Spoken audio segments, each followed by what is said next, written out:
பொண்டாட்டி திட்டும் போது கம்முன்னு உட்காந்து டிவி பாக்குறாங்கல்ல, அவர்லாம் மனுஷங்க. பொண்டாட்டி திட்டும் போது டிவி வால்யூம் அதிகமா வச்சுட்டு உட்காந்துருக்காங்க, அவங்களாம் பெரிய மனுஷங்க. பொண்டாட்டி திட்டும் போது எதை பத்தியும் கவலைப்படாம கேஷுவலா சட்டை எடுத்து போட்டு வெளியே போறாங்களா, அவங்கதான் ஞானிங்க. எவ்வளவு பேர் வந்து நிறைய ஞானிகள் வந்து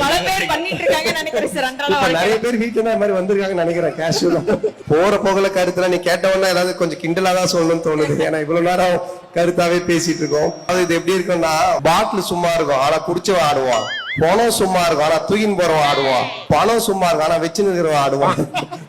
சோ இந்த மாதிரி இந்த ஓவர் ஆட்டம் தான் இருக்கக்கூடாது. இதான் இப்ப எனக்கு தெரிஞ்ச இந்த கருத்தா நான் சொல்றது. இல்ல பொறுமைதான் எல்லாத்துக்குமே லைஃப்ல ஜெயிக்கிறதுக்கு பொறுமைதான் வேணும். எதுவுமே கொஞ்சம் அவசரப்பட்டா கிடைக்காது. நமக்கு கிடைக்கிறது கிடைக்கும், ஆனா கொஞ்சம் நம்ம பொறுமையா இருந்து ஹேண்டில் பண்ணணும். அவசரப்பட்டு ஒரு சில விஷயங்கள் பண்ணாதான் தப்பாயிடும். அதான் நான் சொன்ன சில நேரத்துல பந்தி போடும் போது அந்த பொரியல் கூட்டு ஸ்வீட் எல்லாம் வைக்கும் போது சாப்பாடு வரத்துல அதை எழுதி சாப்பிட்டுன்னு இருப்பாங்க. அந்த மாதிரிலாம் அவசரப்படக்கூடாது வாழ்க்கையில.